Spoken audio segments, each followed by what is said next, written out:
بالله زرت المغاني مرة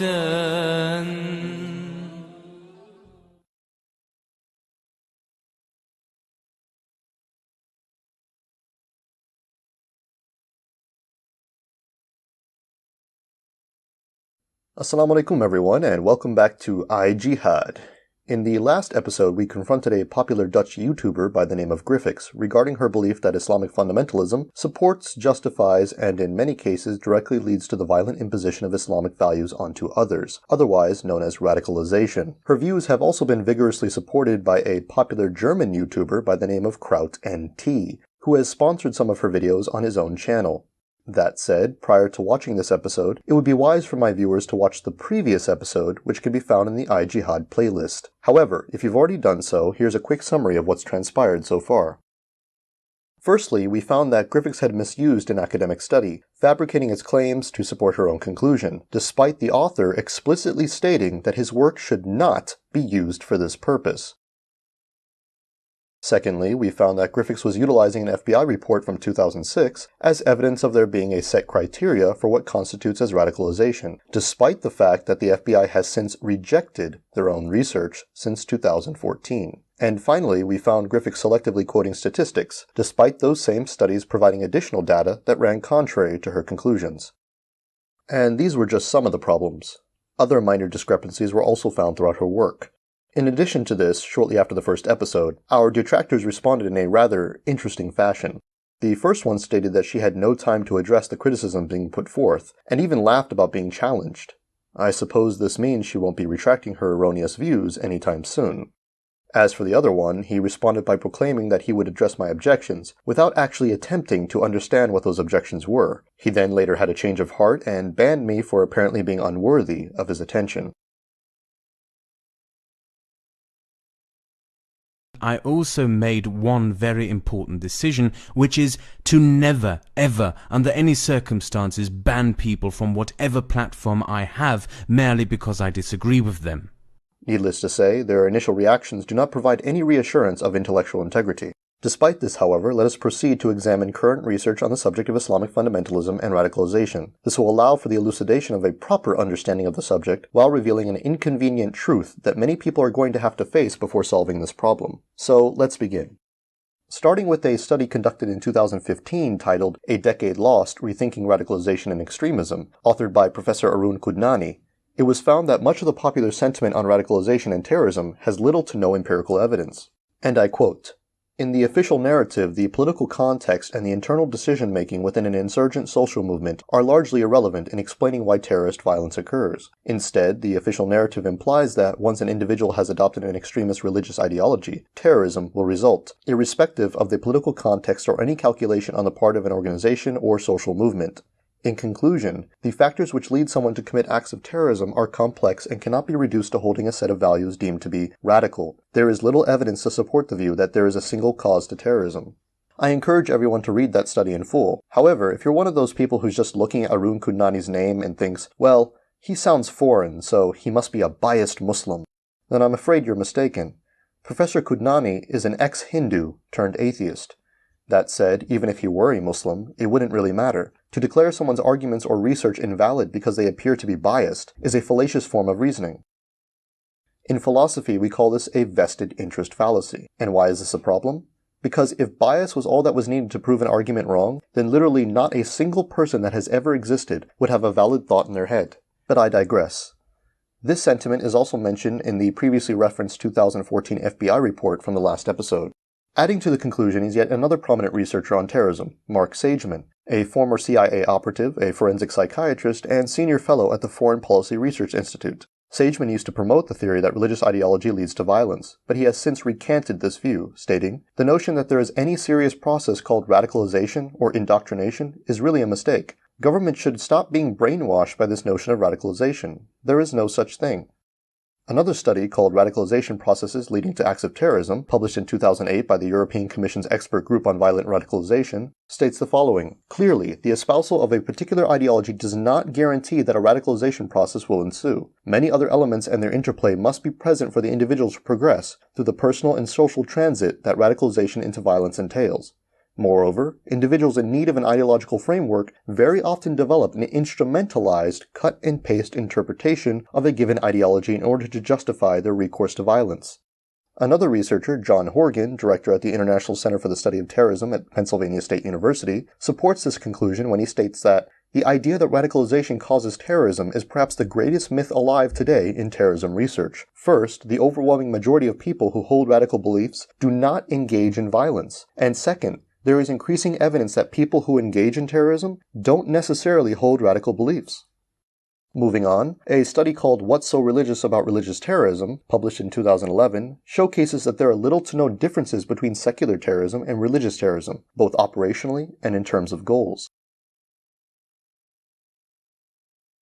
Professor Oliver Roy also contributes to contemporary findings on this matter. For example, when writing about French Muslims, he claims that members of the second generation do not adhere to the Islam of their parents, nor do they represent a tradition that is rebelling against Westernization. They are Westernized. They speak better French than their parents. They have all shared in the youth culture of their generation. They've drunk alcohol, smoked weed, flirted with girls in nightclubs. The fanatical individualism of these youth goes back to their isolation from Muslim communities. Few among them regularly attend a mosque. The religious leaders they eventually choose to follow are often self-proclaimed imams. The radicalization arises around the fantasy of heroism, violence, and death, not of Sharia or utopia.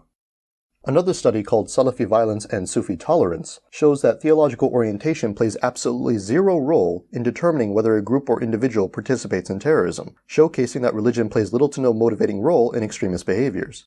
The sociologist Scott Atran, who testified to the U.S. Senate in March 2010, adds to this by saying that those who join terrorist organizations tend to be disenfranchised youth who basically choose a religious identity only to make coherent the things they already believe in and want to do. Further supplement comes from Arizona State University, in a study published in 2012 called How Islamist Extremists Quote the Qur'an, which analyzed how extremists use religious text. The researchers found the following. We conclude that verses extremists cite from the Qur'an do not suggest an aggressive offensive foe seeking domination and conquest of unbelievers, as is commonly assumed. Instead, they deal with themes of victimization, dishonor, and retribution. A case in point is the late Osama bin Laden, a lionized figure not only for Al-Qaeda, but ISIS as well. For example, in one of many interviews, he justified the killing of civilians in the following manner. They say that the killing of innocents is wrong and invalid, and for proof, they say that the Prophet ﷺ forbade the killing of children and women. And that is true. It is valid and has been laid down by the Prophet ﷺ in an authentic tradition. But this forbidding of killing children and innocents is not set in stone. We treat others like they treat us. Those who kill our women and our innocent, we kill their women and innocent, until they stop doing so. That said, something should be immediately apparent here. Despite his religious veneer, bin Laden was not a fundamentalist. It is clear that he does not believe in just one interpretation of Islamic teachings, even to the point of overriding direct commands from the Prophet Muhammad himself, ﷺ. However, what Gryffix wants us to believe is that fundamentalists like me, who do believe that the prohibition of killing non-combatants is set in stone, are somehow the problem. Moving on, we come to yet another interesting study published in 2014 by the Combating Terrorism Center of the U.S. military, called the Caliphate's Global Workforce, which analyzed the professions and education of ISIS militants. After analyzing a number of ISIS documents, the study found that those with more education in Islam were less likely to conduct acts of suicide bombing. As a result of this data, the study concluded that if martyrdom is seen as the highest religious calling, then a reasonable expectation would be that the people with the most knowledge about Islamic law, i.e. Sharia, would desire to carry out these operations with greater frequency. In other words, despite the religious justification that the organization uses for these actions, those with the most religious knowledge within the organization itself are the least likely to volunteer to be suicide bombers. And a report on radicalization from MI5 echoes this point. And for those suggesting that suicide bombing is primarily performed for the sake of martyrdom, which results in the forgiveness of sins, there is absolutely zero data which shows this to be the prime motivation behind individuals performing these acts. Not only that, but such a conclusion runs contrary to the idea that religiosity is the problem. How so? Because the implication infers that those with more religious knowledge should be more pious, and seeing as the more knowledgeable refuse to conduct suicide bombings, this thus infers that more religion, not less, is a preventative measure. But what about the education of extremists? Hasn't it been proven that many terrorists are actually quite educated? Certainly. However, the more that we examine exactly what sort of education most terrorists receive prior to their extremism, the more we find their motivations contrary to religious conviction. For example, a recent study published in 2016 called Engineers of Jihad found that those from the STEM fields mostly engineering, are more likely to join violent terrorist groups. With the proper controls in place, the study found that engineers are overrepresented in terrorist organizations not due to their expertise in the operations of said groups, aka making weapons and bombs. Rather, they are overrepresented for reasons specifically related to their educational and psychological backgrounds. In other words, because of their absolutist machine-like interpretations of the world, they are more prone to joining groups with simplistic and machine-like solutions to problems. Given that violence is the easiest and quickest means towards change, it is not surprising that they are attracted to terrorist groups. It is also not surprising why engineers often rank the lowest in religiosity among other extremists. In this respect, the late philosopher Friedrich Hayek predicted this would be the case.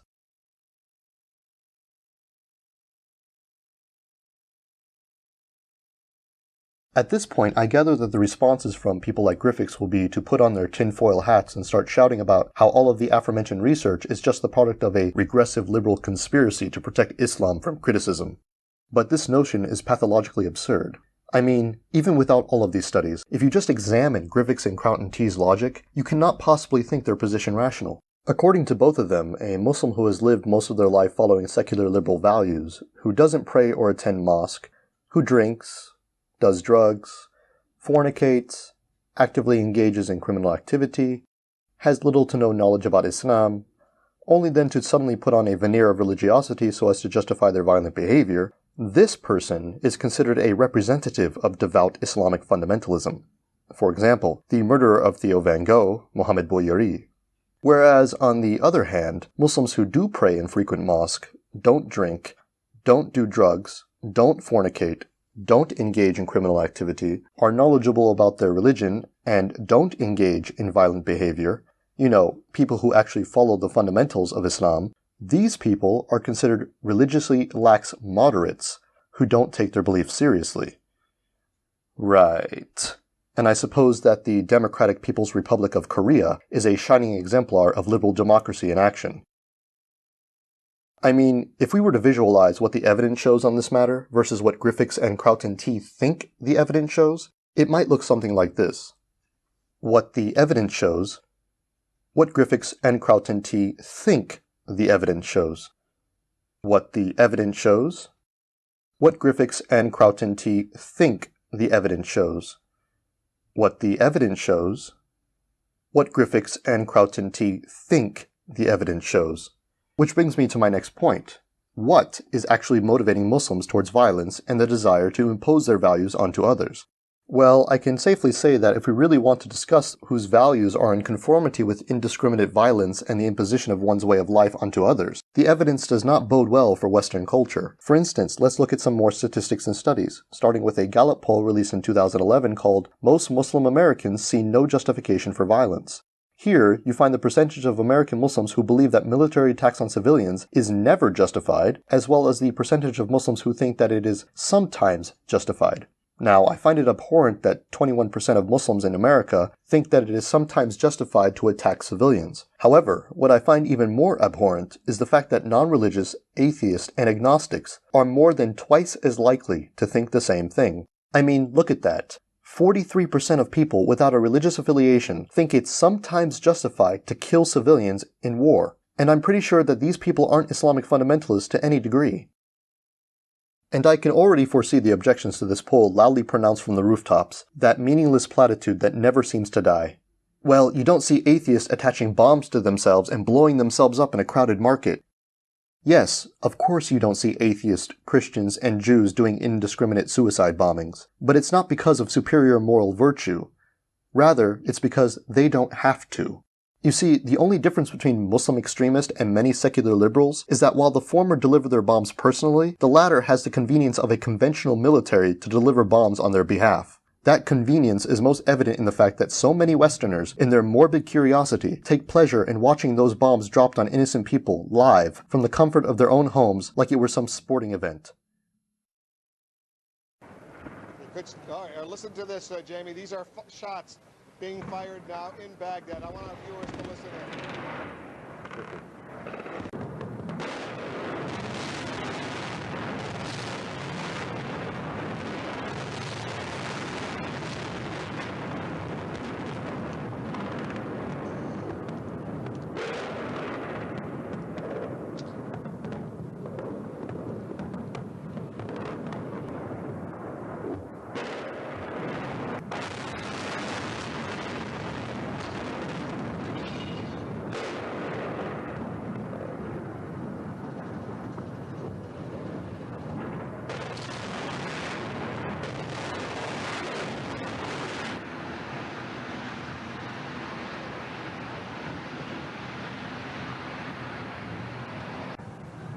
So there you see it.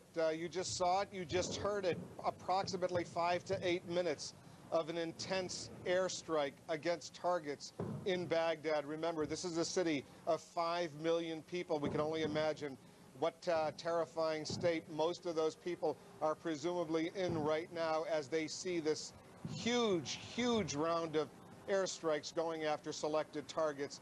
And later, they even celebrate the violence in a major motion picture.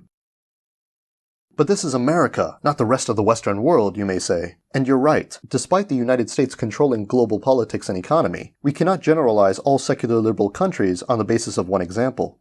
Which is why I refer everyone to examine yet another Gallup poll released in 2011 called Views of Violence. This study is global and analyzes 131 countries regarding their views on intentionally targeting civilians in military conflict. In other words, this is not about collateral damage. The results of this study not only confirm previous research in regards to the erroneous connection between religion and violence, but also the previous Gallup poll. In summary, non-Muslim Westerners are more likely to justify the intentional killing of civilians than Muslims globally. Once again, non-Muslim Westerners are more likely to justify the intentional killing of civilians than Muslims around the world. Also worth noting is the fact that those Muslims who do advocate for killing non-combatants tend to take their religion less seriously. Also, Muslims who justify targeting civilians, especially those residing in Western countries, tend to be isolated from their communities. To get a clearer picture of the data, let's make some comparisons between some well-known Western nations and their allies. Starting with where Kraut and Tea is from, Germany is more likely than 5 Muslim-majority countries to justify the direct targeting of civilians. Following this, France is outclassed by 11 Muslim-majority nations and tied with 3. Then you have the Netherlands, where Gryffix resides, which is outclassed by 20 Muslim-majority nations. This is followed by the United Kingdom, which is outclassed by 21 Muslim-majority nations. And finally, Israel and the United States, which are outclassed by a total of 22 Muslim-majority nations. But it shouldn't be surprising that most Western non-Muslims see very little problem with this sort of violence. Firstly, Western governments tend to define terrorism in such a way that they make themselves immune from ever being accused of it. And secondly, history and contemporary events have shown a strong distinction between how Islamic civilization has typically treated its enemies versus Western liberal civilization. You see, Muslims have normatively behaved like this. Okay, you win. Indeed, Durga Durga. So now what? Pay a small tax and don't own weapons. And in exchange, you are granted maximum autonomy to govern as you wish under our protection. Really, that's it. And you have to call me awesome.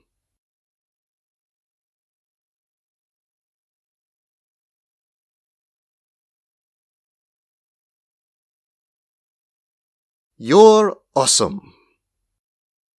I know.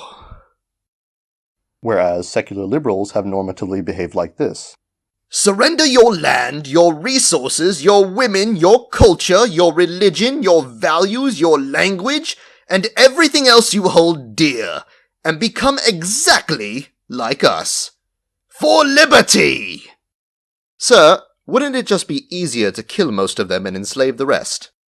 Most indeededly! And then our awesome descendants can make holidays celebrating our genocide. And put genocidal racist maniacs who purposely starved millions of Bengalis and advocated chemical warfare on your currency. That works too, I guess. And this is why I find it very surprising when people call for Islam to be reformed in accordance with the moral standards of Western civilization, because if these statistics are any indication of Western values, then it can be safely assumed that such a reformation has already taken place. But I guess some didn't get the memo. As such, allow me to remind everyone when the inauguration of the Islamic Reformation occurred. Ironically, it was on a day we're never supposed to forget. It was on the 11th day of the month of September in the year 2001, when 19 Islamic reformers chose to sacrifice their lives in the fight against tyranny by hijacking 5 commercial airliners and slamming them into the heart of the U.S. financial district and the Pentagon. In the words of my generation, up yours! Dad, what's he doing? Come on, baby. Come on, baby, come on. Good luck, buddy.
Father did was very brave.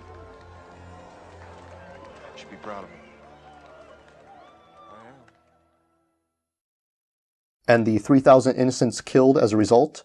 To them, this was a necessary evil in a war against a terrorist state. I guess they would call it collateral damage. But what would I know? I'm apparently not as civilized as those who abide by secular liberal values, constantly berating others around me as savages and reminding them of the inferiority of their own lives. And I don't support the killing of innocent people for the sake of some self-proclaimed enlightened civilization. No, I'm just an Islamic fundamentalist.